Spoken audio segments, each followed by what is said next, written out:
keys are to the glory days at the stick. From who's got it better than us to brick by brick. It's always the 49ers way, from off-season to game day. Yeah, we talk back. It's the 49ers Cutback.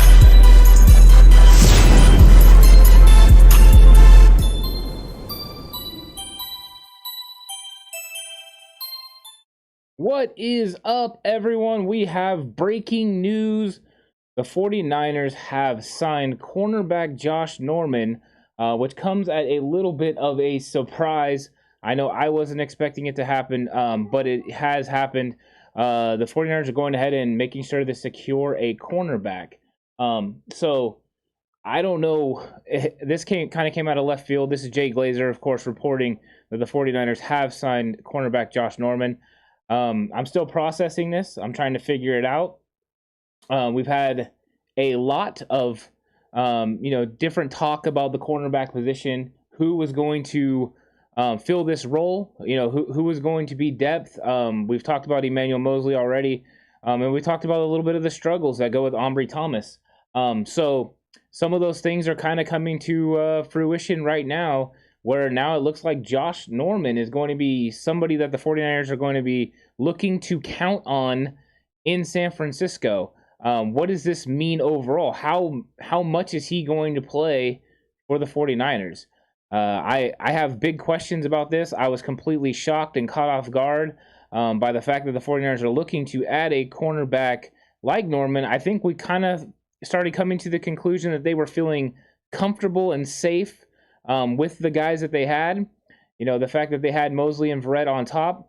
I wonder if this says something about their health. How health are they? It's going to be interesting. Norman. I see that Havu. I see that. He did want to be a 49er way back. I think you're 100% right. There's been talk about Norman coming to San Francisco for years. Ever since he was in Carolina, there was always big opportunities for him to come here, and it never seemed to work out. 2016, if you go back and look, there was a lot of talk about Norman coming to San Francisco. I think it's a place he's been interested in landing. My question is, how much is left in the tank for Norman? Because I think if we were talking about 2016 Josh Norman, we would be super excited about this. We'd be pumped. He's a guy that could do it all. He could play man coverage. He was a lockdown kind of guy. At this stage in his career, what does he have? What does he have left? So that is something that we have to really think about, talk about, get into. I see Megan asks, do you think there's an injury? Do you think he'll be a start or backup? You would think that right away he's got to be a backup. Maybe he's just insulating them in case there is an injury. Maybe they don't feel comfortable with the depth. Because I think when you bring a guy in off the street like this who hasn't been in a camp, that hasn't been getting in shape, you worry about him getting injured or not being in shape when you put him out there. So I don't know how much he would provide as far as actual playing time against Detroit, but somebody you're looking at, to possibly add something down the road. It's an interesting move. You got, a veteran that is a very, very solid player when he was in his prime. I just don't know how much is left. I don't know what everyone else is thinking about this as well. It's like, was this a big shock? I think it was a big shock to me. And just what is he going to provide this team at this stage in his career? Is he still the man coverage guy? Is he still a guy that you can put out there on an island and he can handle a receiver? Or does he need to be more, a zone guy? Does he need to fit more of the cover 3 role and scheme? Is he going to be more in that Richard Sherman type mold, where he's going to go in there and he's going to play, limited snaps in certain settings?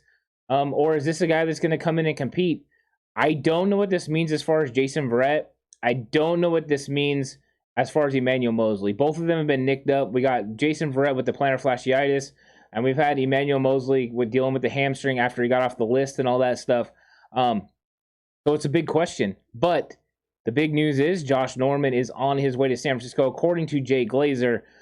So that is the source that this information is coming from originally. Glazer's usually pretty good on this stuff, so if he's reporting it, it seems like it's coming true. Normally would wait till the 49ers put something out. Okay, that's a point. I see that. He may be better than our backup, Dante Johnson. Could that mean Dante Johnson is going to be on his way out? What is the corresponding move the 49ers are making, to make this roster spot? I haven't heard anything. We won't know until we hear from the 49ers themselves about what corresponding roster move is to come. We know a move will come because they have to make roster spot for him.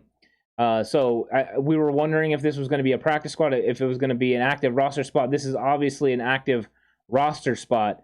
And Josh Norman will be contributing to the 49ers in some manner this year. I think if I had to guess, I would think maybe he's a backup coming up on Sunday. But this is definitely big news for the 49ers, something that wasn't expected. When anytime you're dealing with a veteran player, especially a veteran player like this, you wonder what is there. I mean, I really do. I mean, this is the big question: is how is he going to fit into this scheme? What are the overall plans for the 49ers? How are they going to handle those plans? I'm very interested to see what they do. I mean, a lot of times they make moves, and you're, exactly what this role is going to be, and then there's sometimes with moves like this, you're hoping, like it's been said in the chat, that he's a veteran guy that can bring some leadership. But you have Jason Verrett, so you don't really need a veteran per se to go out there and play. What you need is somebody that can give you depth. I think the development of Ambry Thomas has been a little bit slower than anticipated, so they haven't been able to do anything. Yeah, it's like you said, Alex. Hopefully that he has something left in the tank. If he has something left in the tank, maybe you can get something out of this guy. The commitment to the 49ers to make sure they have depth and make sure they have players that can win. They're not worried about salary cap and stuff like that, because I know we've been talking about how up against it they are. I've seen that they only have $1.6 million in cap space. That's the rumored amount of cap space, and if that is the case, then this is if it's a minimum deal, it's basically taking almost all of the remaining cap space. That could also spark a corresponding move as far as a financial switch. As far as somebody getting extended, could Laken Tomlinson now get extended? And push some of his money down the line? Could they restructure Jimmy Ward? I think this starts to ask questions about what they need to do financially in the long run to make this stuff work. It could also, kind of show what they were doing with the practice squad. They signed more rookies, and young guys, and they did veterans to save some money. The difference between $3.2 million again in that practice squad and $2.88 million on that practice squad. Ernest, you know what? I don't know if he's washed up. That's the thing. I mean, I watched him play in Washington. I seen him playing. I know how good he was in Carolina. It seems like he's a step slower. It does seem like, like kind of the veteran, father time is catching up to him. So I don't know what he has left. I would guess that they've taken a look at him. They see what he can do, and they're going to go ahead and they're comfortable with what he's going to be able to add to this football team. It's like was being brought up earlier. They have to think he's better than someone on the roster, or there has to be somebody hurt that they're going to have to put on IR or something like that. Some sort of a corresponding move is coming. And so they needed some, to add a player, and they didn't feel comfortable with the rookies that they have. Now, I think they like Diamador Lenore, but I think there is a big question still about Ambry Thomas's development. That's why they had to keep 6 guys. So that is a big. Okay, Steven says he is just a piece. Jason said he's not a vocal leader, so they need a vocal leader. Hey, maybe it is. Maybe it's because Jason Verrett's not a big vocal leader, that he's going to come in and add some leadership to the room. You would, from the cornerback position, that is a possibility ultimately. So maybe that's what it is. That is a good point. I didn't think about that. If it is just in that regard, I wonder why they didn't bring him in earlier though. Why didn't they bring him in earlier, in training camp? They waited until now because he's been out there for a while. I was kind of expecting him to retire. He hasn't done that. He's back and he's going to play in the NFL. Cutting Dante to make room for this guy, that is a big question. Is it going to be Dante Johnson? Could Dante not be healthy? Maybe they're going to put him on the IR. Could it be, I hate to say this, guys, I really do. I don't want to be this guy. But could it be that Jason Verrett's plantar fasciitis isn't ready? He isn't good to go. And if that is the case, then he will, they can move him to the IR to make room for Norman. And then you start Diamador Lenore knowing that you're trying to get Norman ready.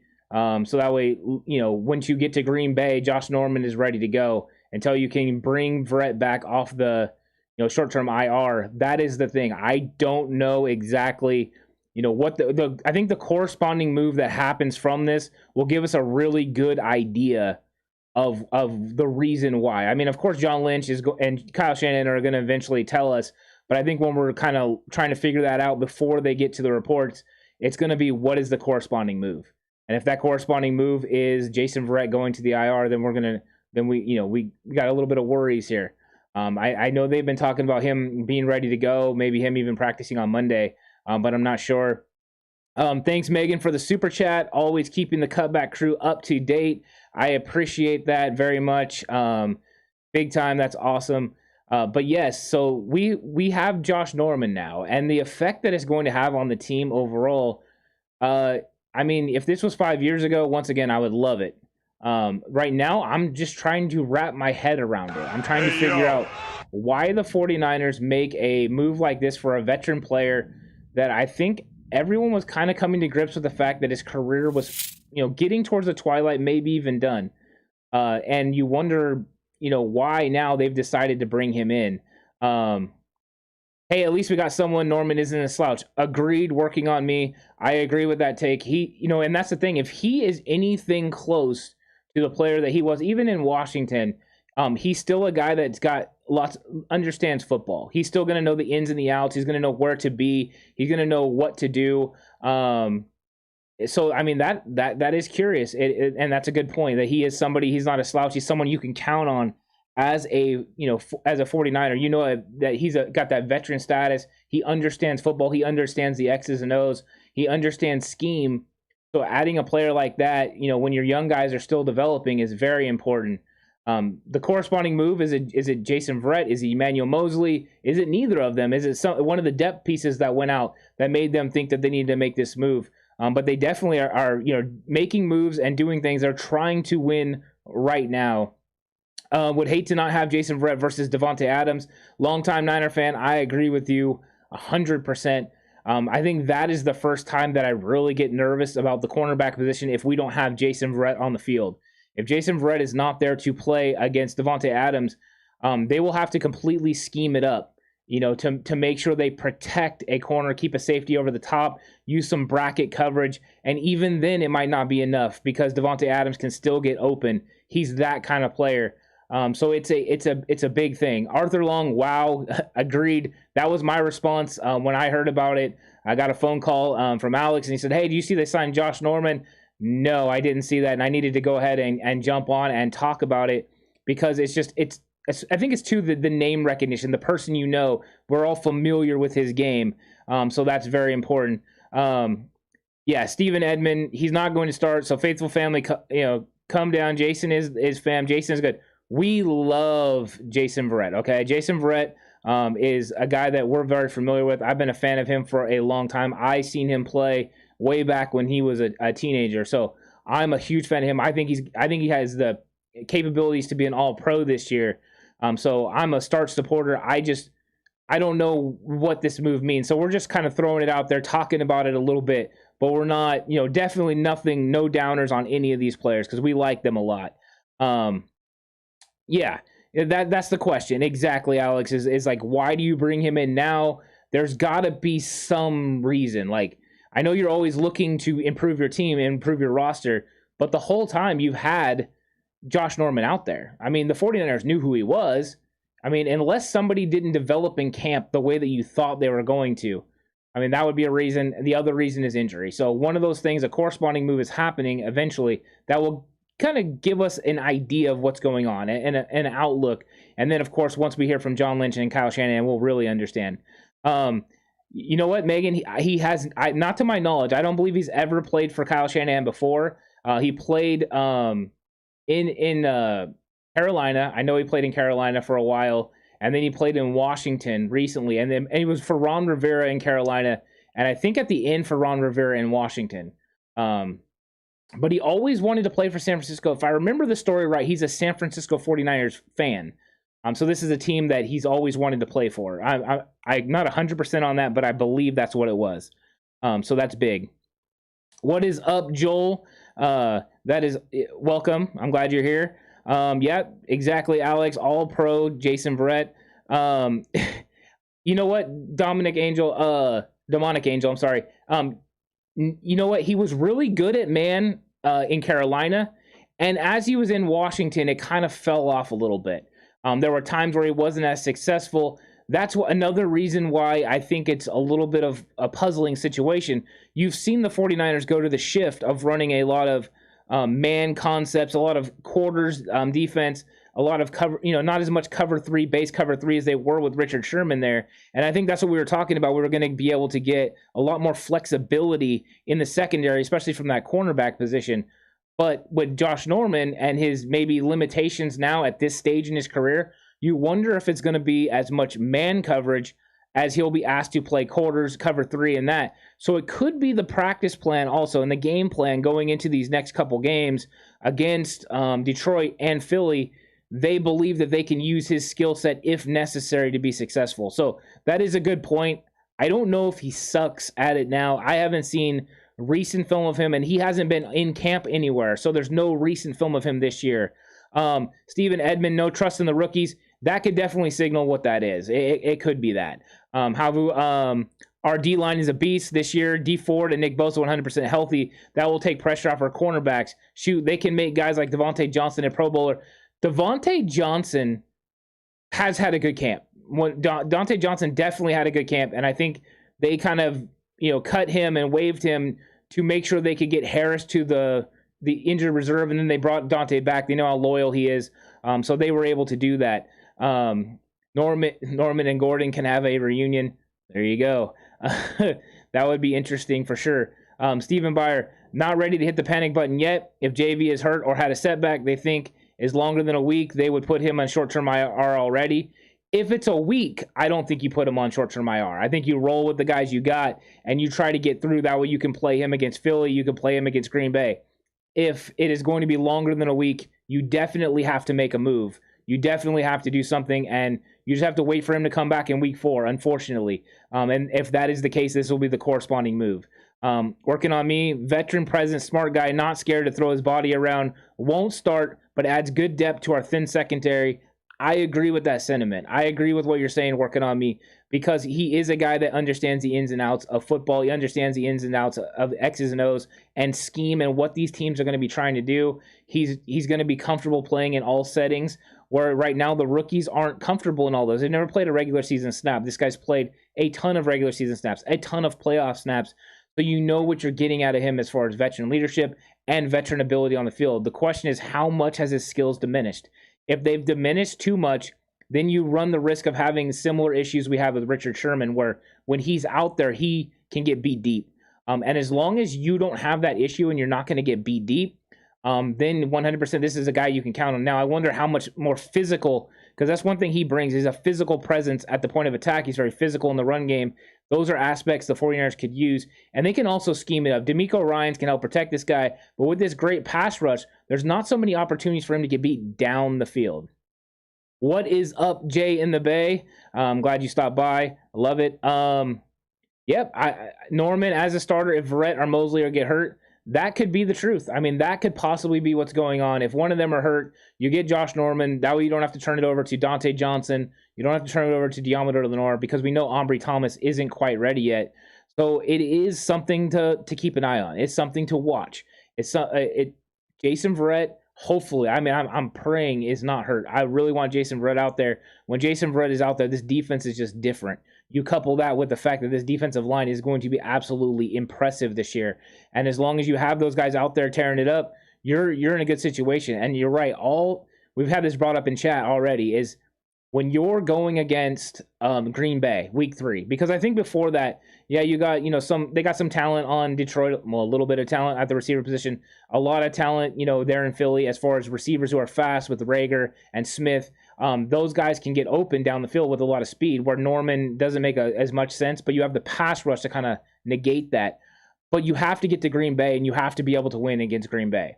And if you have to put one of these guys on the IR, you're going to need someone like a Josh Norman that you can count on to be successful on the football field. And if you don't have someone, a veteran that you can count on, if you're ready to roll with Diamador Lenore, and he's put out some good film, but are you ready? Are the coaching staff comfortable with Demo going and starting, against Devontae Adams, and them getting those key matchups in bad situations where, he's manned up? Because if you have to allocate a defender to protect him, whether that is a safety over the top or give some bracket coverage, then you run the risk of hurting your defense in another area. So this is one of those things where you're weighing all your options and then making a very informed decision about the player you're getting and the players that you have on your roster. I don't know what this is. Ultimately, I'm trying to figure out exactly. I haven't been able to process it yet. It was such breaking news that Josh Norman is now a San Francisco 49er, and it caught me off guard. I know it caught Alex off guard and everyone, and that's why this is kind of fun to get into.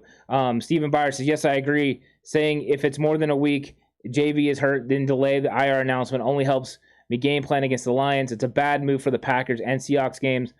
I agree with that. What is up, Tommy? Welcome to the chat. Always good to have our boy Tommy here. Very nice to have you here. Very nice. A nice little Giants update. I love that. That's very good stuff.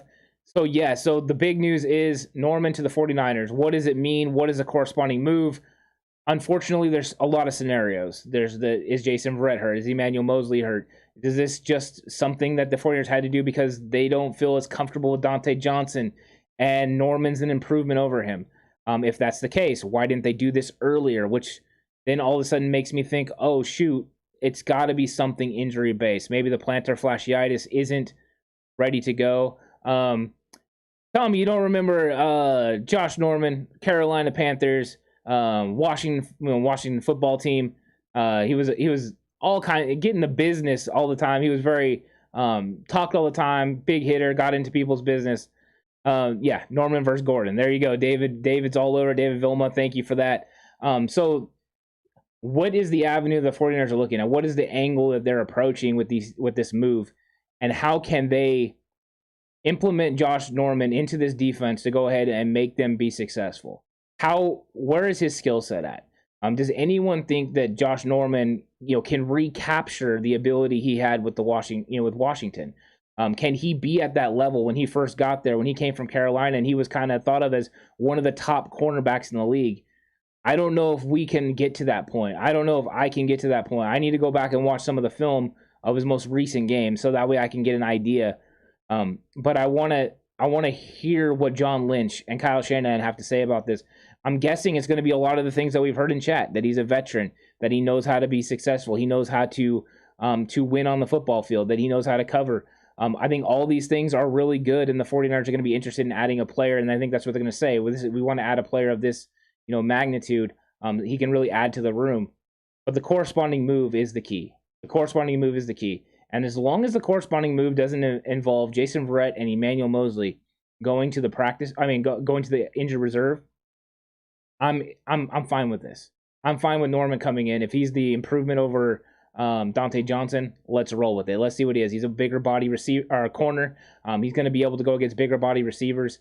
So he is a different style of player than Dante Johnson. Maybe you feel comfortable now with Diamador Lenore playing in the slot. So now Dante Johnson, being that guy that has the flexibility to play in the slot and the outside, isn't needed as much anymore because now you have Diamador Lenore that can play behind K'Wan Williams, and you feel comfortable with that.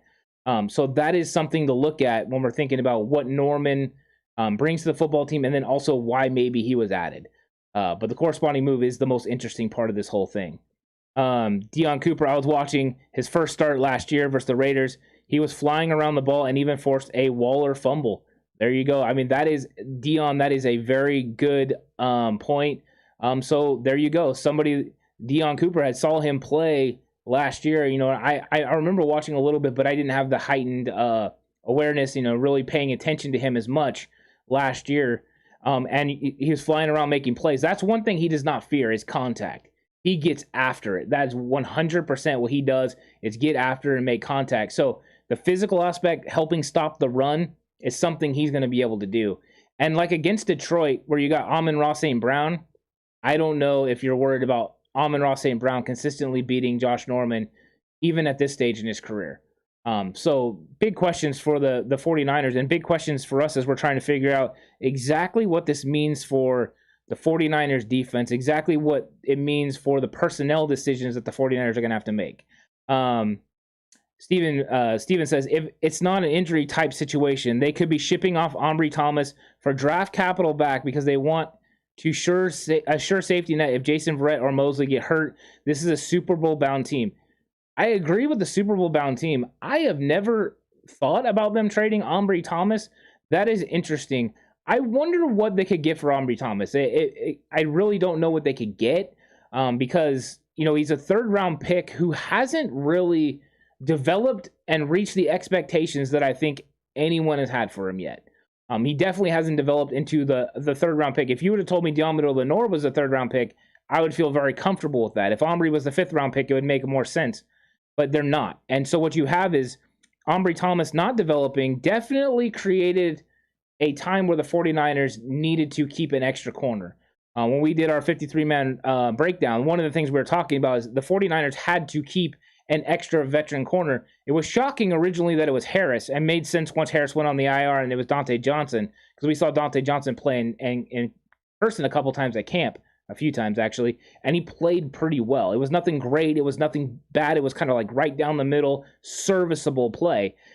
So we've got Josh Norman out there, and can we get a better version of Dante Johnson? Is he going to be better than that? I think the scary part will be is if it's not because of Dante Johnson, it's because of an injury to Jason Verrett or to Josh Norman. So Jay Glazer puts out the report, Norman's coming to San Francisco. Now we need to wait for the corresponding move from the San Francisco 49ers. John Lynch, Kyle Shanahan, why did you do this? What is the move? Megan says, Kyle is always keeping you guys on your toes 100%, because when you don't expect something, boom, Kyle hits you with it. Dion Cooper says, I think we have to let Thomas play first and see what we got. 100% agree with that. And for one of those reasons being, Dion, is that this is an Adam Peters pick. Adam Peters is the one that got on the table and screamed and shouted the fact that he wanted Ambry Thomas. And he's a very good evaluator of talent. So you definitely want to make sure you're paying attention to him. So you do that 100%. I agree with that. I do not know, Keon Jenkins, how you watch games every single Sunday. I'm sure that somebody will be saying, I see Monica's telling you about it. So go ahead and check it out. Jamison Jackson, they're probably cutting Dante Johnson or putting him on IR. Apparently Dante Johnson has an injury.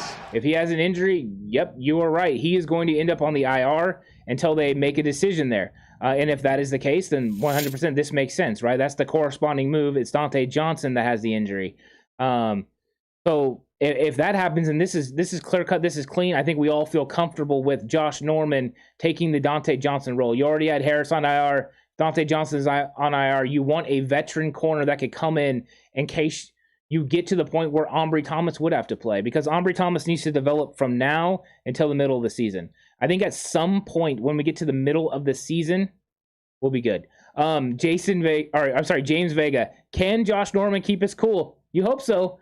That has always been a thing with him. He gets riled up and he gets into it, but hopefully he can. George Mendoza says, go 49ers all day, every day. We agree with that sentiment here on 49ers Cutback as well.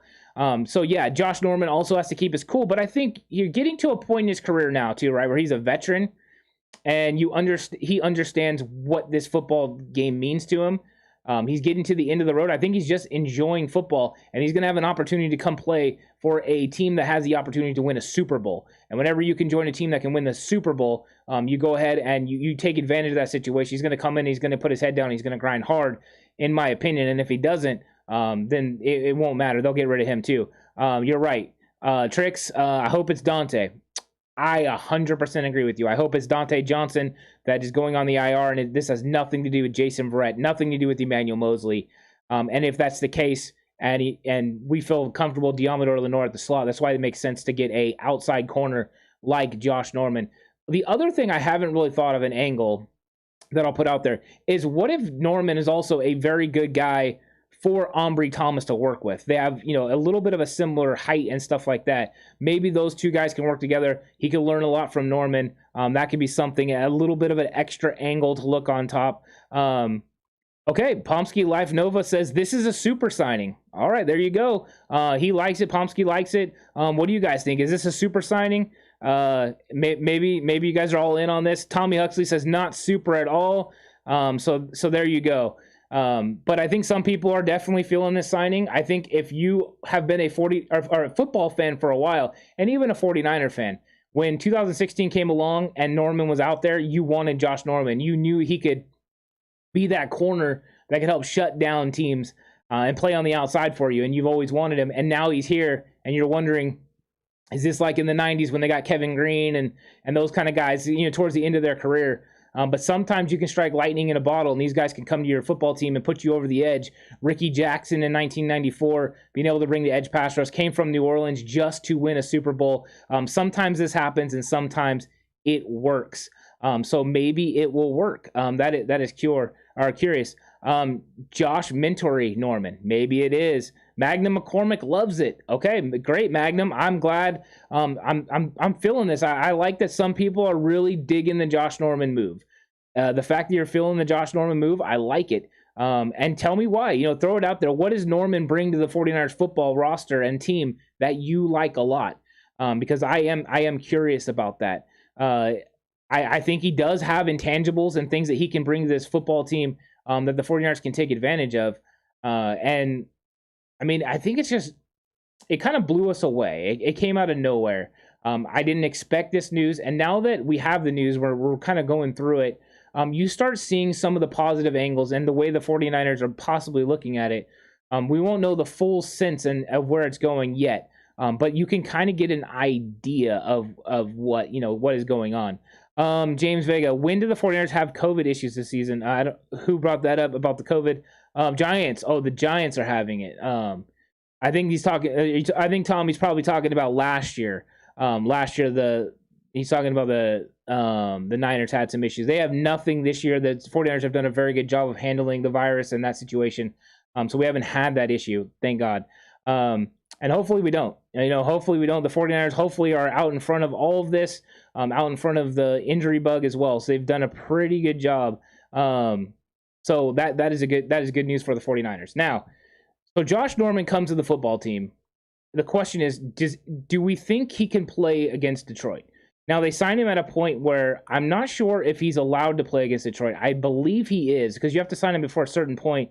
That's probably why they pushed it till today. I can't remember when the new league week starts, if it was Sunday or Monday. So will he be able to play against Detroit? I would guess yes. But then how many snaps would he be able to play? How many will he actually be able to go out there and give your football team? I'm sure he's been staying in shape because he's a consummate professional, but he hasn't been in training camp. He hasn't been practicing with an NFL team. So how many snaps can he legitimately give? It kind of makes you think he's a depth guy, that Verrett and them are the starters, or even maybe Diamondo Lenore is a starter if there's an injury, and he's just there to ensure you don't have a Brian Allen situation against the Dolphins last year. Maybe that's it. George Mendoza says 49ers fans since 1988. Go 49ers, win or lose. Agree with you there. 100% on that bandwagon. Parrish Smith, what if Uncle Sherm gets another chance with us? Right? And that would make you wonder why this isn't Uncle Sherm, right? Why is this Josh Norman and not Uncle Sherm? Because you have guys kind of in the similar part of their careers, and you have Sherm, who is very familiar with the 49ers defense, very familiar with the front office and all the players on the team. You would think that there was some sort of comfortability or a comfort there with him coming. So the fact that he's not means they have some sort of plan for Norman that is different from what they would have for Sherman, or that Sherman isn't interested in coming back right now. Maybe he's just put the pause on everything to do the things that he needs to do with his family. So that is something that, I didn't think about, Parrish. So good one there. Yeah, so, some people are saying no, maybe not. Magnum McCormick, veteran, helps for young players to get better. I think that's kind of been the sentiment that we've been getting from a lot of people that are watching and commenting, is the fact that it appears that is what most people think, is that he's a veteran that can come in and give much experience to these young players and bridge the gap until these young players can play. The question is why, though, right? You already had Dante Johnson. You already had Jason Verrett. You already have Emmanuel Mosley that are very immersed in this 49ers defense. So if you're bringing on a veteran like that, you think you're bringing him on to have some sort of contribution to the football team, right? You need this guy to contribute somehow, unless he's just the overall depth piece and Dante Johnson's going on the IR. If he's your veteran depth piece because Ambry Thomas isn't ready, that Deommodore Lenoir is getting close, but he's not ready. And maybe you want Deommodore Lenoir to move more inside, which is something he did a lot at Oregon. He played inside, and he can play in the nickel, but it's a little bit more of, can he get comfortable doing it? So I think those are things that are going on. Thank you, Brent Lewis, for subscribing. We really appreciate it. Welcome to the 49ers Cutback crew. And, jump in. Let us know what you are thinking. Let's see what happened. Mr. Two Phone says, that's an expensive backup plan. Yes, right? Because you got to pay him the veteran minimum at least. So you didn't have much money in the first place, and now you bring in Josh Norman. So there has to be a pretty good reason why. They didn't elevate anyone from the practice squad. It kind of makes you think that somebody else is hurt, and that's hard. Aaron Medina says, hell yeah, great job, 49ers. Awesome. I'm glad you like it, Aaron Medina. I'm glad you are for the Josh Norman move. I think a lot of people are with you. A lot of people are 100% on that. Tommy Huxley with a $2 super chat. What is your worry level if Rhett is injured? Not high, Tommy, for week 1 and 2. When I get worried is Green Bay. When we get to Green Bay and all of a sudden Devontae Adams is lined up out there and we're having to figure out how to cover him from the time he breaks the huddle until the time he gets to the line of scrimmage, whether that is, sometimes putting a safety over the top, bracket coverage, whatever it is, because sometimes even when you have Jason Verrett, you need to give help on Devontae Adams because he's just that good. I mean, he's just that guy. And when you have a quarterback like Aaron Rodgers that can sling it around, and then you have to focus on with your safeties and linebackers, Robert Tonyan, it creates some mismatches. It really does. I mean, the Green Bay 49ers match up well in the pass game as far as pass rush because Bakhtiari's gone, and they just get after Aaron Rodgers when they have a pass rush. And Aaron has a little bit of issues. So it's one of those things where you're trying to figure out exactly what is going on as with this. Because, yeah, Norman would make sense playing on the outside, but, I mean, he's not the guy that can stop Devontae Adams, not in this stage in his career. So I don't think it's for that reason, but if Verrett was on IR and we had to get through this game, that's going to be a little bit harder to do. Thank you, George Mendoza, for the $5 super chat. Really appreciate it. You are right. We are going to be dangerous. 100% agree. Spy Nick Danger says, go 49ers. Yes, 100% go 49ers. We are pumped about San Francisco 49ers football. We are a week away from Detroit. And now the 49ers come through with some big news like this, that Josh Norman is now a San Francisco 49er, waiting for the official confirmation from the team. But he's here. Jay Glazer reports it. And, now we're just wondering what is going to be the role for Josh Norman. How is he going to contribute to this team? What is the overall game plan? And what is the corresponding move? And I keep bringing that up because it is the key to everything is what is going to happen with the 49ers. And then, Spy Nick Danger says, go 49ers, Cutback. We appreciate that. Trick says, Packers have to be able to stop our run game. Exactly. That's where the Packers still are going to struggle. They got to be able to stop the run game, and it's even more impressive now, especially with Alex Mack in the middle at center. You got a healthy Raheem Mostert, Trey Sermon, the dynamics JaMychal Hasty and Elijah Mitchell are going to bring to the football team as well. That's going to be a problem, and then they still have to be able to keep Aaron Rodgers upright. And if you can't keep Aaron Rodgers upright, you're going to struggle. So those are big questions. All it does is make the game a little less good for the 49ers. It makes me a little less confident if Devontae Adams doesn't have to go against Jason Verrett. If you have Jason Verrett to use, then you can 100% use him, to go after Devontae Adams. And there's times you can leave him on an island. As long as you don't do it consistently where they can get a read on when you're going to do it, you can put him out there. You can have him travel. He can go to each side of the field with him, and it just makes the Packers offense will struggle a little bit more. It's just a little bit easier when you can match up against other players. And I don't really want Emmanuel Mosley having to go lock up, Devontae Adams. So, okay, James Vega says, 49ers web zone has posted it as well. So we're getting there now where this is serious. The 49ers are definitely doing this. Megan says, Ant, do you think any other players could possibly be added in the next week? I would have told you no. Just a little bit ago, but I will tell you this now. I have no idea. The 49ers front office lets nothing out. They have no leaks. They move, quickly. They strike, and it's all about bringing on players that are going to help this team win, and they want to win this year. There's no chance of throwing away this season. There's no chance they're not trying to win a 6th Super Bowl. So they're going to do it. And we got a super chat from Alex Sasanian. What's up, my guy? The corresponding move will reveal a lot about not only why the move was made, but what Norman's role will be with this team. 100% agree. That's why you're my guy, and that's usually why you're here with me, because that is a solid point. Until we know what the corresponding move is, we won't know what Josh Norman's role is. I mean, of course, John Lynch and Kyle Shanahan could do us a solid and just tell us really fast. Or can we get a drunk Jed York tweet? I mean, that'd be great. Jed York, go ahead and tweet. We learn a lot from your tweets, thank goodness. So go ahead and do that for us, good sir. Morris L. Tibbs says, I like this move. I don't know if he starts, though.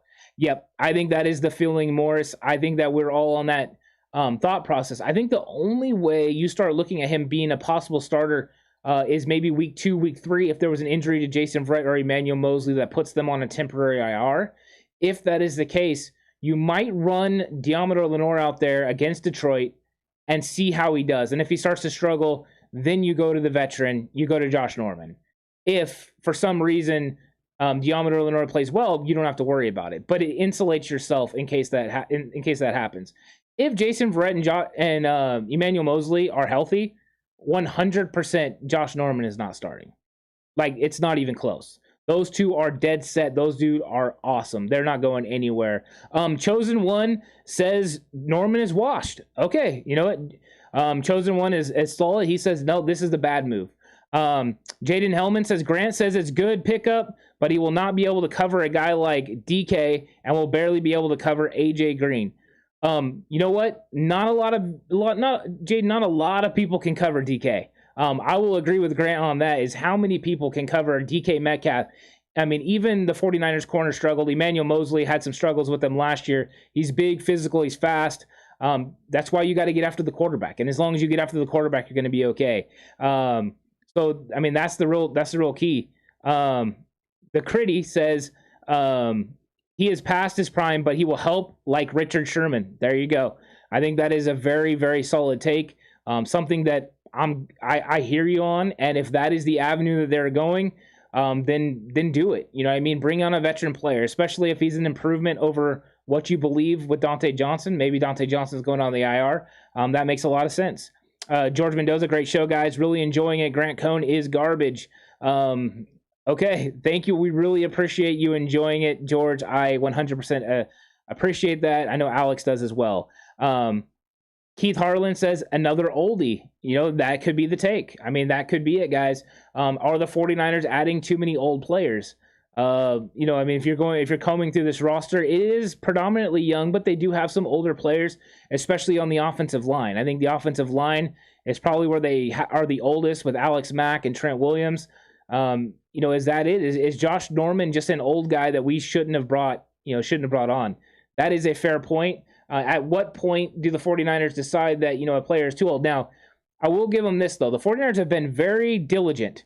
They had brought in Delaney Walker for a workout, and he didn't check the boxes. And everything tells you about Delaney Walker, aside the injuries, that he's a very talented football player and would have been a definite improvement over somebody like Michael Pruitt, who they brought in. So the fact that they didn't do that means they're being very diligent with the medical. They're not willing to take chances. So Norman must have checked the boxes. Norman must be healthy. They must like what they see from him. They must feel confident in what they see from him.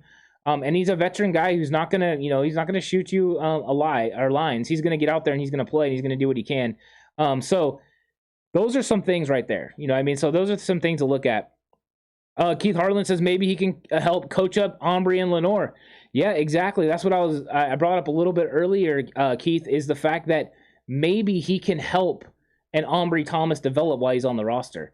He can teach him those ins and outs. Ombre Thomas's game would kind of favor what Josh Norman can do. Now, Josh Norman proved how great he was in Carolina, and that a lot of that carried over to Washington. He was a very good football player.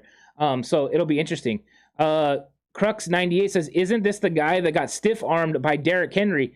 Yes, he did get stiff-armed by Derrick Henry. It's funny because you say that. I looked at a picture today, and Alexander Myers, who was a 49ers cornerback, also unfortunately got stiff-armed hugely by Derrick Henry. But yes, if you go up high against Derrick Henry and he gets those arms extended against you, good luck. You're going to be in a world of hurt because this guy is a fantastic fantastic running back. So you don't go high against him. You got to go low against his legs, and you got to grab cloth and you got to hold on. Coach Timo says, "Man, I'm not sure this guy fits our team, folks. Sorry, but Kyle and company know best. I'll support it." Yeah, even when you don't understand, right? You still try to have some faith and trust in that Kyle and John know what they're doing, and you just got to go with it. Chosen One, I'm sorry if you've already answered the question, but what was the price to get Norman? That is not clear yet. We have not got a price out there yet. We just got the report from Glazer that is happening. If I had to guess, it's got to be the vet minimum. Alex is saying it's the vet minimum, so I'm kind of doing this, and he's checking it out. So it had to be the vet minimum. The Niners didn't have much more money. I believe the 49ers had about $1.6 million in cap space, according to some of the things that I've saw. Of course, none of it's completely clear on what that cap space is, but after what they had done on the practice squad, where they actually didn't sign a couple of vets to save some money on their practice squad, should have been around $3.2 million on the practice squad, ended up being $2.88 million. So they're having to play some games with that. You're right, Keith. Henry runs over everyone. Coach Timo says Lenore is ready. Thomas needs the help. Maybe watching a pro will help him, but Verrett sure fits the bill best to me. Thank you. Sorry about that. I had a little bit of struggle reading it around my mic. Yeah, I mean, Lenore is getting there. I think that most 49ers fans think that Lenore is ready to go. I have seen kind of him play very well at times, and then sometimes him look like a rookie. We haven't had a lot of scheme in these games, so I don't know ultimately how much of the scheme he's picked up. If he's picked up all the scheme, you can feel comfortable with Deommodore Lenore going out there and competing consistently all the time. He's going to be out there making plays. You 100% put him out there and let him roll. But if he's not, then that's when you bring on a Josh Norman or someone like this to insulate yourself in case of an injury. That way Lenore's not put out there on an island and he can struggle. So Alex says it was $1.075 million is the vet minimum. Chosen One likes that. He's good with that. Why not bring him in and see what he looks like? I think that's a lot of times the best way to look at it is like, why not kick the tires on the guy and see what he's got? I mean, maybe you can strike lightning in a bottle and see what can happen. So Alex is saying it's not confirmed yet, but no way they can pay more. That's it.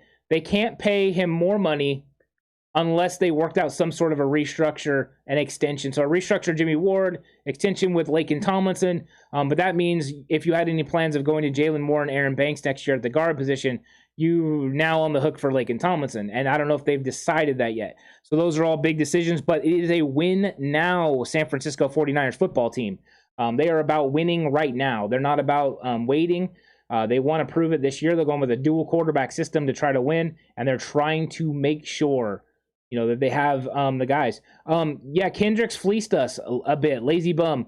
Coach Timo, the good thing is they worked out a injury settlement with Michael Kendricks and with Tony Jefferson that really ended up saving the 49ers some money in the long run. I believe Kendricks is getting a little over $200,000, which I'm sure he enjoyed for going out there and playing 3 days. But luckily, it won't be the full vet minimum that we are on the hook for. We got him off the couch, Keith Harlan. We did. We got him off the couch. He hasn't been anywhere. He hasn't been, in camp. He hasn't been doing anything. He's just been off the street. So that's what we got. Coach Timo says that opinion was a coach from my defensive days on Lenore. That is okay. Great. I like it, Coach Timo. If he thinks he's ready, that is a great take. And maybe he is. I think, like I said, I think the only question for me is just the scheme. How much of it does he understand? How much is he ready to roll? Alexander Cesenia says, per the Athletic, base salary to start, but Norman can earn up to, okay. So he's a vet minimum guy that can earn extra cash in incentives if he plays well. 2.5 million sounds good. Lombardi said 2.5 million. So that's where we're rolling now is 2.5 million. This guy's going to be a part of this. Yeah. So 1.075 million base with incentives to earn up to $2.5 million. $2.5 million. That's pretty nice for him. I think that also ensures that they plan on this guy being on the football roster. They plan on this guy contributing to the team in some capacity. So that puts a little bit of the direction that this is going out there. Coach Timo says, I had a kid from Purdue, used to play with Drew Brees, played for cornerback for us, and did fantastic, smaller side. And that's why the NFL didn't take him, but his skills were similar to Lenore's. There you go. Yeah, sometimes you don't have the size and stuff that they're ultimately looking for. It doesn't mean you're not talented and skilled, but the NFL is a tough business for sure. He isn't in football shape. That is a good point, Tommy. That's something that I've been wondering if he is. I'm sure he's in some kind of shape, but he's definitely going to have to get into shape. And that's why I don't know how much he can contribute against Detroit. How much is he going to be ready to go? If he's ready to go against Detroit, I'd be shocked as far as, playing consistently. If he's coming in spot roles, then yeah, he could do it.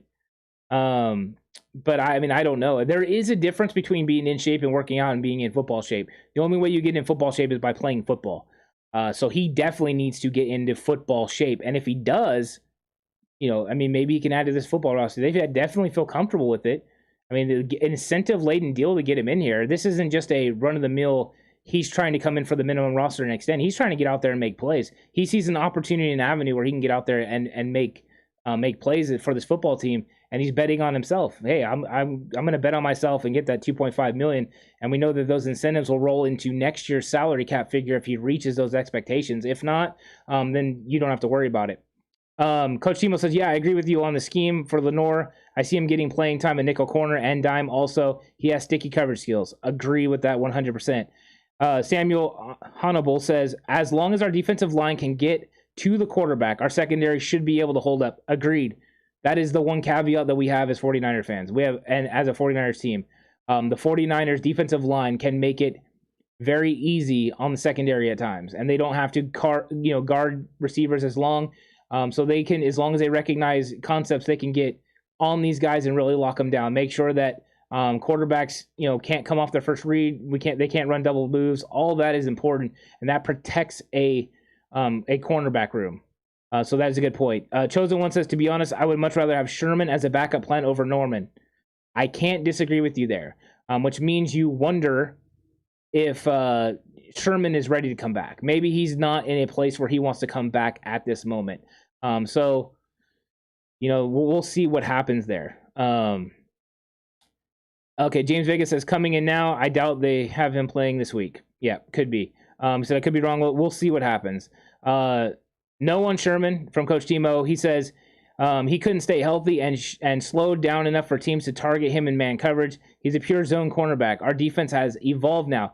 Yes, Coach Timo, I agree with that. And that's why I was wondering about Josh Norman. Because is Josh Norman at the point in his career where he could still play man coverage? We've seen him kind of get a step slow. I'm wondering if he's now more in the Richard Sherman mold, where you have to use him in zone coverage.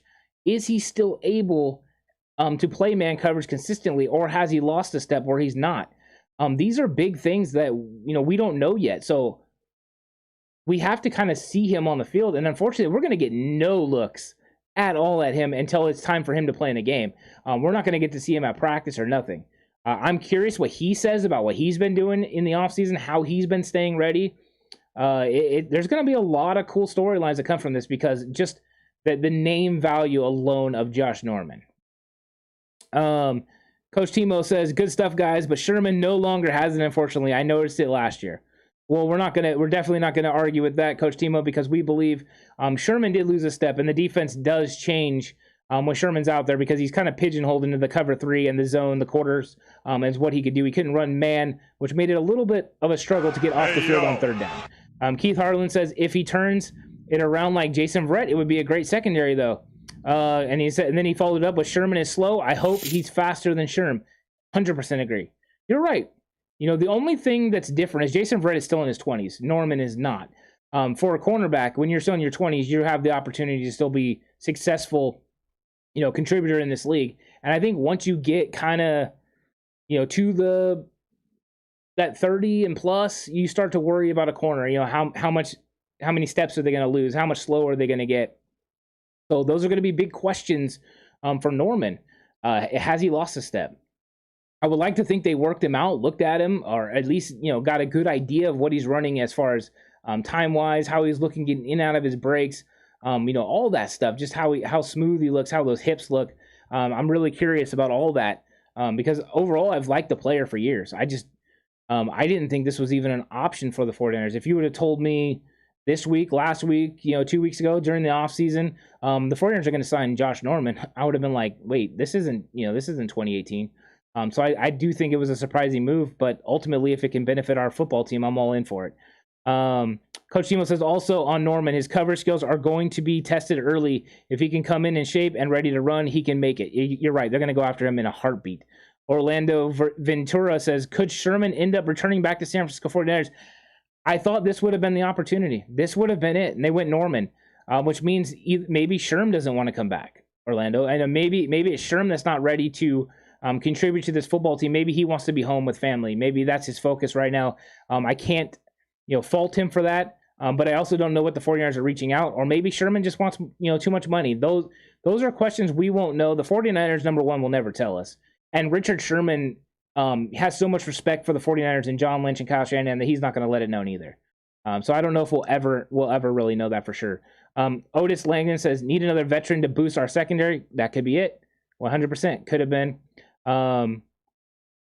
Let's see. Coach Timo says, if Sherman were in the 49ers plans, they wouldn't have given out his number, fam. That should answer all those questions. You're right. We've got Elijah Mitchell wearing 25 now. Elijah Mitchell is 25. He moved off the 49. So that is where he's sitting right now. So Sherman must not be in the plans. Plans change, but we'll see what happens. Let's see. Steven says, only way Sherman coming back is if he ends up as a coach. I definitely wouldn't mind that at all. A Clown Man says, holy crap, now all we need is HaHa Clinton Dix again. LOL. Yeah, could you imagine if we had Norman and HaHa Clinton Dix? That'd be like two all-pros from the past coming in to play 49ers defense. And a team that has a lot of young secondary players. It's an interesting concept. And with HaHa, he didn't make the team.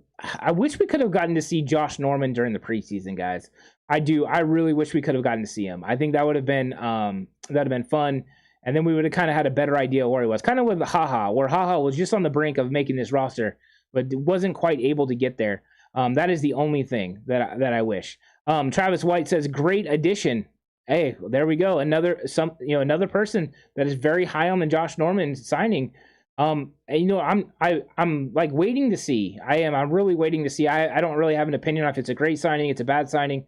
Whatever the corresponding move is, that's when I'll be able to determine kind of where he's at. And I like to think that they know where he's at. Diego says, out with the old, in with the new, and we go Super Bowl bound. Okay, there we go. Orlando says, if you were 49ers, would trade Tart and go after New England cornerback Gilmore? I don't think so at this point. I mean, Gilmore's in the last year of his contract. He's not there. The New England's not ready to move off of him yet. If they could, they would have gave him, a lot more money. Or I mean, he would have already been moved, and they would have got some draft capital. Samuel says the 49ers need one more speed in the secondary. Sherman is a liability. You can't run no more wide receivers, and they will just outrun him. Yes, unfortunately, that is the issue with Richard Sherman. After the Achilles, what he had of speed is kind of, fleeted away. It's kind of gone a little bit, unfortunately, and he hasn't been able to do that. Michael Francisco says, Greg Papa enjoyed HaHa. That he did, unfortunately. Jet Suck says, no Gilmore is still hurt. Okay, if he's still hurt, definitely no on that. Oh, yeah, Travis White says, I'd rather have Norman over Thomas, the rookie. I think that is, right now, I would feel that is more accurate. Now, I haven't seen Norman play, but I have seen Ambry Thomas play. And Ambry's got some work to do. He does. He's got to get better. I mean, Ambry's got to work on his techniques. He's got to learn the scheme. You can tell sometimes he's thinking. And when you're thinking on the football field, you're a step slow. So you don't want to be doing that. So hopefully I think Ambry Thomas is going to develop during the season, but he's going to need a season to really get better and really grow. And then maybe he can do something for our team. Clownman says Sherman doesn't want to come back because of Trent Williams. Trent Williams punched Sherman in the face. Sherman felt self-conscious in the locker room. Elephant in the room last year. I guess. You know what? That is funny. Yeah, they did squash all that, but that is completely accurate, Clownman. That did happen. Trent Williams was not a fan of the way Richard Sherman acted and his antics, and he gave him the business. And yeah, they squashed it and all that, but that is funny. I forgot about that. Jimmy Ellis says, given the strength of the 49ers D-line, the secondary just needs to be slightly above par. Bingo. And that's when you feel really great about the 49ers, Jason Verrett and Emmanuel Mosley. When those are your two corners, you're feeling amazing. You're feeling fantastic because those guys can hold it down for the 3 seconds that you need, and that this defense can get after the quarterback. So that's 100% right. Orlando Ventura says, will 49ers re-sign Clinton Nix and put him on the practice squad? Orlando, he doesn't want to be on the practice squad because if he is, he only makes $252,000, where if he waits and he becomes, just like Josh Norman, a minimum player, he can make $1.075 million. So it's all about money, not going to the practice squad, Clinton Nix capable of making more money. So he's going to wait for a 53-man roster spot. Johnny Ellis says, given the strength of the 49ers D-line, okay, you said that again. Yeah, I agree with that, Johnny. Okay, sorry, Coach Timo, I didn't know you were getting no notifications. Did you click the notification bell? If you click the notification bell, then you'll get the notification. Usually, not always. So remember that. Yeah, Megan's telling you also to click that notification bell to make sure you always get notified anytime we go live or post a video. Johnny Ellis with a $2 super chat. Thanks, Johnny. Really appreciate the support. That is big time. Coach Timo says, doesn't want to sign for what we are offering. Yeah. No, I mean, as a veteran player, you don't want to end up on that practice squad. I mean, the guys that are on that practice squad that are veterans must think that they're going to have opportunities to be on that 49ers extended 55-man roster and ultimately the 48 that dress for game day. When one of those is an extra lineman, then you have an opportunity to keep on an extra player. If Travis Benjamin gets cleared from the concussion protocol, do not be shocked if you don't see Travis Benjamin as one of those guys and possibly handle the kick and punt return role early against Detroit, because they're still waiting for, Brandon Ayuk to be completely healthy with the hamstring. So that is something to look at when we're talking about practice squad. But back to Norman, it's kind of like one of those things where, because it was out of left field, everyone's trying to formulate opinions. And I've seen kind of it split down the middle right now from San Francisco 49er fans. Some people are very happy with this move and love it. Some people hate it. And then there's some people that are kind of like, well, we're going to take a wait and see approach. Which one are all you guys? Are you guys that wait and see approach? Are you guys completely, this one is 100% good? I do like the positivity, people seeing Norman and saying, you know what, this is going to be good. I do like that point of view, but let's keep it real too, along the way. Thank you, Johnny Ellis, for telling people to hit the like button. I really appreciate it. Danny C says, only thing that worries me is our secondary. There you go, Danny C. That is something that you have to worry about, is the secondary. And in fact, earlier on Instagram, because our video today was about the 49ers offensive line depth and whether, we need to be worried about that. And I was having a conversation with somebody and they were saying that, the 49ers really, the offensive line is the biggest weakness. And I asked them about the secondary. And I think that is something that I think some 49ers fans feel comfortable with Ambry Thomas. I'm not one of those people that feel really comfortable with Ambry Thomas. I'm a little bit worried about it. Nathan Kovac says, what do you think about the timing and signing of Josh Norman? Does that mean anything about our depth? You know what, Nathan, that's what we've been going over is it saying something about Dante Johnson? Is Dante Johnson going on the IR? Or, unfortunately, we brought this up, and I hate to speak this into existence because I don't really want to. Is Jason Verrett or Emmanuel Mosley not going to be ready to go? Are one of them headed to the short-term IR? I think the most likely situation is either Verrett, Mosley, or Dante Johnson are headed to the IR. And if they are, that is why the timing of the Josh Norman signing makes so much sense. You bring him in, now you have a veteran guy that you can count on.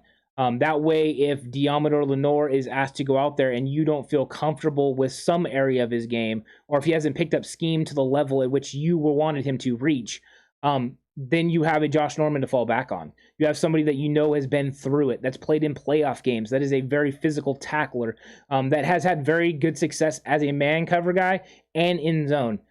So that is the big question, though, because we don't know the corresponding move. Once we do, we'll have a very clear path of what is actually going on. Because if one of those guys got on the IR, then you understand the move completely and it makes sense. Orlando Ventura says, shocking news on Josh Norman. Hopefully we'll rebound back to the NFC Championship and Super Bowl in Los Angeles. Yes, let's do that. We could definitely take over SoFi Stadium if the 49ers are in that Super Bowl. And I said if, and some of our followers like Gary will say, wait, not if, when. And I like the positivity. Coach Timo says, our secondary doesn't worry me at all with that pass rush, but our offensive line depth does a little. I think that's a fair point. And that's why we're talking about it on our episode today, was about that offensive line. And I think a lot of that goes to, I'm not going to get into this too much because people are here about Josh Norman, but a lot of that goes into the fact that you had Aaron Banks who hasn't developed. And we were kind of relating that to Ambry Thomas.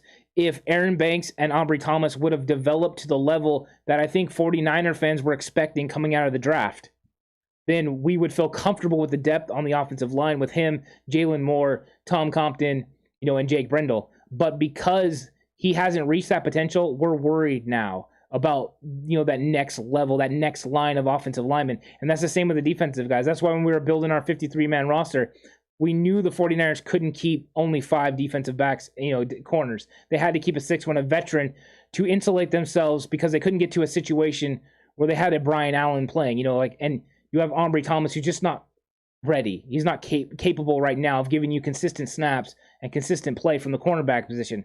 So you just don't do that. So they're doing a good job because they're trying to win a Super Bowl here. Coach Timo, okay, that was about the secondary. Don't worry about it. Rob Schmidt says, I don't even know who he is, to be honest. Rob, he was very good in Carolina. They're in the early 2010s. Very good there with Ferran Rivera and that defense. A lot of man coverage. And then he went to Washington and he played well. He's a Pro Bowl caliber player. That's made a lot of big plays. He's somebody that if we'd have signed him in 2016, everyone would be going crazy because that's how good of a player he was. That would have been a great signing, a very valued signing. So Chosen One says, the resume does not matter. It's what you can do for me now. Excellent sentiment. Thank you for that. I appreciate that. And a lot of times that is, right? As fans, as people that watch the game, you can get nostalgic. You can gleam off what someone used to be and kind of try to project that into the future.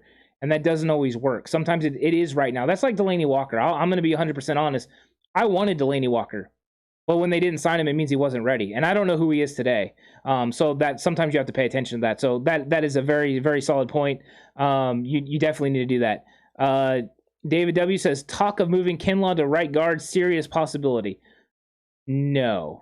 I mean, Kinlaw, that would be him moving to the offensive side of the ball. I don't see that. No, that's definitely not a possibility. Chosen One, how about trading Garoppolo for a legit corner? I think if they were going to do that, they would have done it in the offseason. You know what I mean, Chosen One? I think they would have done that in the offseason. They would have went after a Stephon Gilmore before the Patriots drafted Mac Jones. They would have made that move then. So I don't think they're going to. Thanks, Megan, for a shout out. Great video. I appreciate it. Nathan says, I hope Jimmy Ward has a Pro Bowl season. He's got the ability. Agreed, Nathan. 100%. He does have that possibility. I almost will be surprised now if he doesn't at least make the Pro Bowl because I just think he's made that kind of leaps in his game. He's good. Jag, he says, I think we should trust Shanahan and Lynch, and they are making the right moves to strengthen the team so we can go back to the playoffs. I agree with you. There needs to be some faith in Kyle Shanahan and John Lynch. They've made very good moves. They've built one of the best 53-man rosters in the league, if not the best. So 100% agree with that sentiment as well, Jag, that we need to trust in them and understand that they can do some stuff. So let's see. Okay, Alex is asking who said that. We got it from the Cone area. Okay, so I don't know exactly what is going on there. But no, Kinlaw is not going to right guard. If that is the take, no, that is not happening.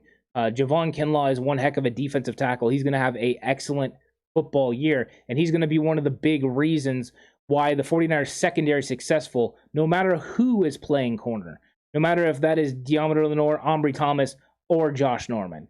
Every one of those guys are going to have successful seasons. So Brian 90 says Raiders. Welcome, Brian 90. Appreciate you jumping in and helping us out here. We appreciate it. No problem with the Raiders. They are in Las Vegas now, so we are faithful to the Bay here on the 49ers Cutback. Coach Timo says, yeah, people got to stop with the trading Jimmy G nonsense. He's not going anywhere. It's clear Lance is not ready yet. Even Brunskill mentioned where he's being as an O-line in games. Just be patient. Be patient. Let the Shanahan plan take effect. Let Kyle Shanahan use the two quarterback system to use their skill sets the best he can to completely influence defenses and get these two quarterbacks in great situations. It's going to happen. James Vega says, let's not forget we have Jimmy play cornerback, if anything. There we go. James Vega, we have a show on Patreon called Big Yikes. Big Yikes. But he did play linebacker at one point in his career. Not anymore, though. Let's see. Yeah. Tuma, I don't know if I'm saying your name right. If it was 2016 Norman, I would be excited. I'm with you 100%. That was my first thought as well. Keith Arlen, we should have about 8 Pro Bowlers this year. I'm in for it. Mike Jackson, welcome to the show. First time here. We really appreciate you. Thank you for coming by the 49ers Cutback. If you decide to subscribe, we'll welcome you to the 49ers Cutback crew. But thank you for being here. We really do appreciate it. We appreciate everyone on here. And just remember, you can have whatever take you want. You can disagree. You can see things from a different perspective. All areas are welcome on the channel, as long as you're respectful to everyone else that has a different point of view. If you guys want to have a nice conversation about it, do it. If you guys want to have a nice conversation with me about it, do it. That is all welcome. So do that. Sam Baxter says we're too deep at D-line. Do you mean that in the bad way, Sam? I mean, is that a bad thing? You said there's a disparity between athleticism on the D-line and the O-line we should exploit.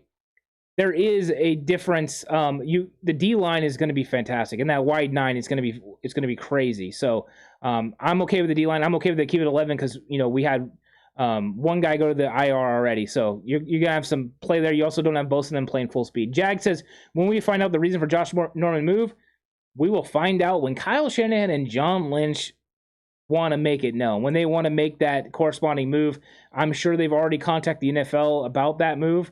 Right now, Josh Norman's not officially signed. He is going to be signed. Jay Glazer reported it, so we're waiting for all that to happen. Nathan says, does Raheem stay healthy this entire season, or does past injuries give little to no hope?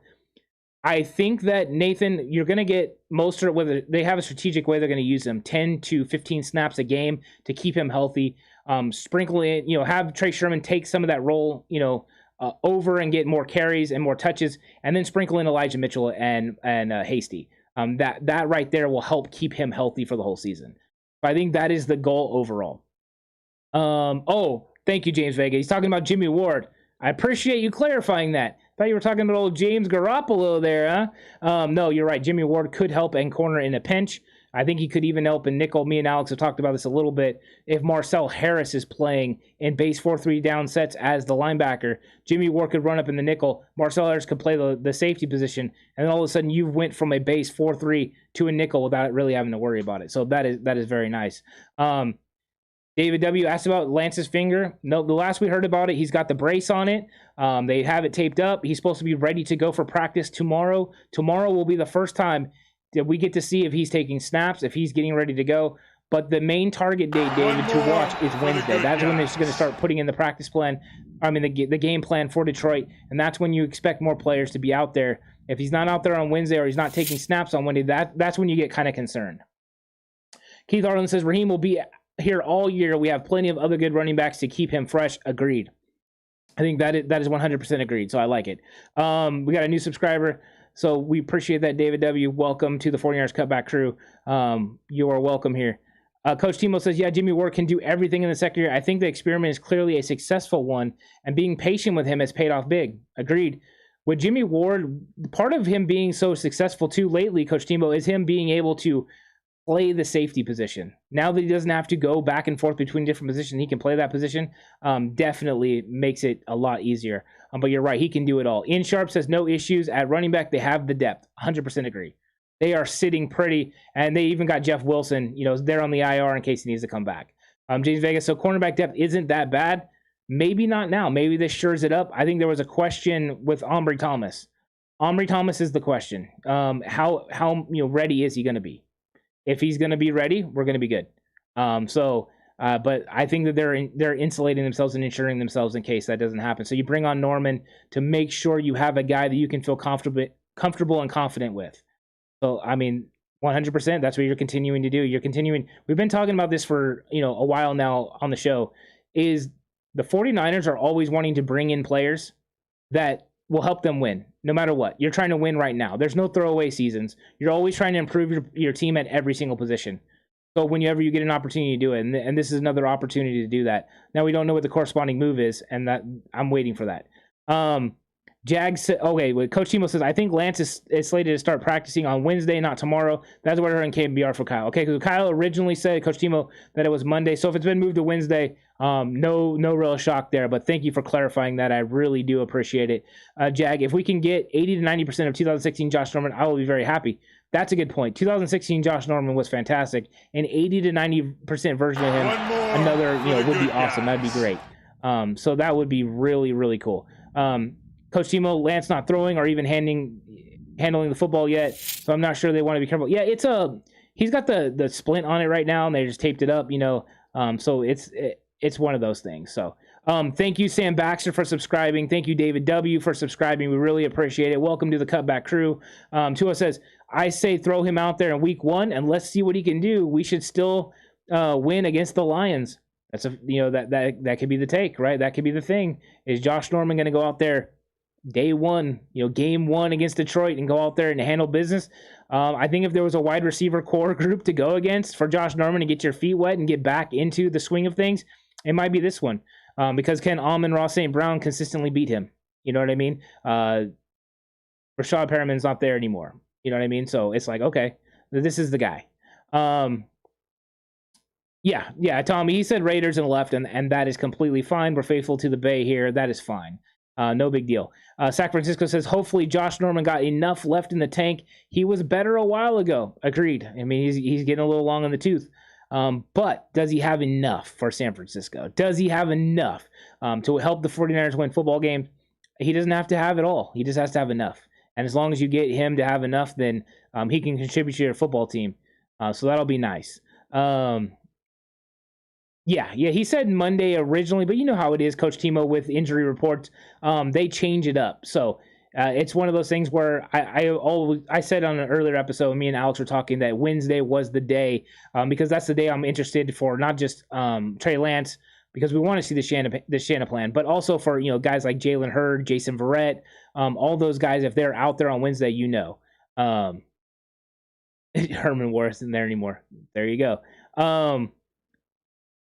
Let's see what else we got. Thursday night will be the first preview show of the season, 100%.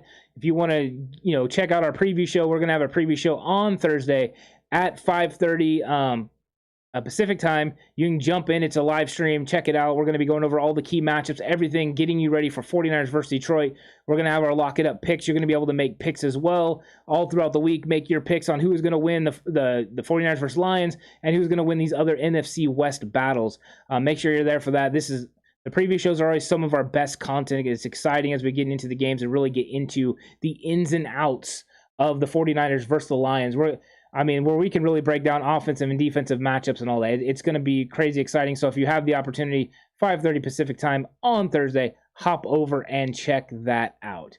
And then, so that is the ultimate big news is for the 49ers that they got Josh Norman.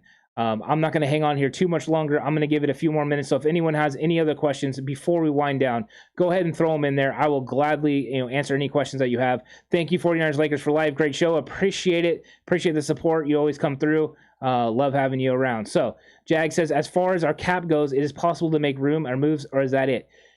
Yes, they're going to have to do something right now, because I believe this move right here puts them completely up against the cap, Jag. So they're going to have to make some sort of a move.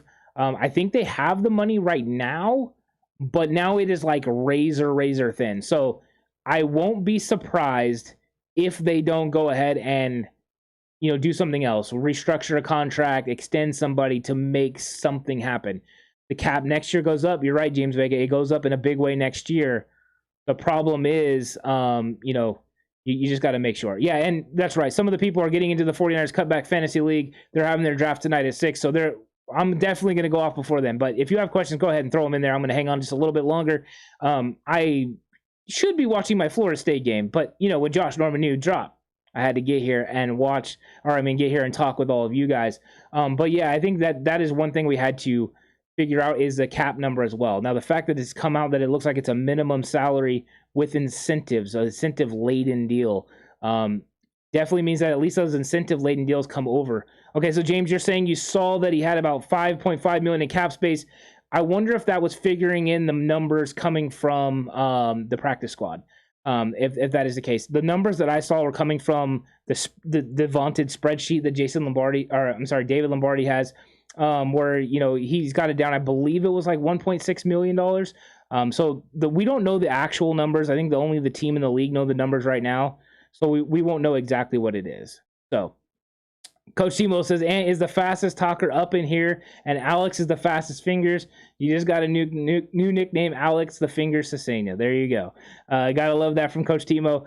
San Francisco says, get ready, #TCC. This is officially our last Sunday without football until week 6 bye, and then February, of course. There you go, Coach Timo. Hopefully we're playing all the way through February 13. That is what we want. So, Tommy Huxley says Trojans whooped on the Spartans. They did, Tommy. And they better take care of that business. Okay, that was before practice squad. Thanks, James. I think their practice squad numbers were 2.88 million right now. They didn't sign all 6 veterans that they could have signed. So by not signing all 6 veterans, they saved a little bit of money. Where the rookies, and the guys with less accrued seasons will make about 150,000, where those veterans make they make 252,000. So there's a little bit of the savings in the salary cap. We got that. Thank you, Coach Timo. We appreciate the support. Appreciate the comments always. He says, "Hello, great stuff. Love this podcast." We really appreciate that. Jack says, "Thanks for always giving us the great information. I will see all of the TCC family on the next one. You all be blessed." We appreciate you, Jag. And with that, oh wait, I gotta say, Tommy says, Niners going 12-5. Does everyone agree with Tommy? Are the 49ers going 12-5 this season? Could be. I don't hate that at all. I know Alex has got them going 14-3. I have been in that range as well. I'm kind of between Tommy and Alex on that. So, but with that, we'll end with that, with what Tommy said. I really appreciate everyone coming here on this stream, going over Josh Norman and his signing to the San Francisco 49ers. Thank you, James Vega, for saying this is your favorite podcast on YouTube. We really appreciate you. We appreciate everyone that watched, everyone that stopped by. Thank you for doing that. Don't forget to like, comment, subscribe, hit that notification bell. And if you want to become a channel member, do that. If you want to join us on Patreon, do that. Whatever you want to do, there's an avenue for you to join the conversation. 49ers for Life says 13-4. I like what KNDR Collectible said. He said the 49ers are going 17-0. That's how we got to feel. We got to be hopeful for that. We're getting all of those in. Go ahead and throw all those in there, and we will make sure to remember everyone's records that they are predicting for the San Francisco 49ers. We really appreciate all of you. And guys, guess what? That is the end. So remember, the right way is always the 49ers way.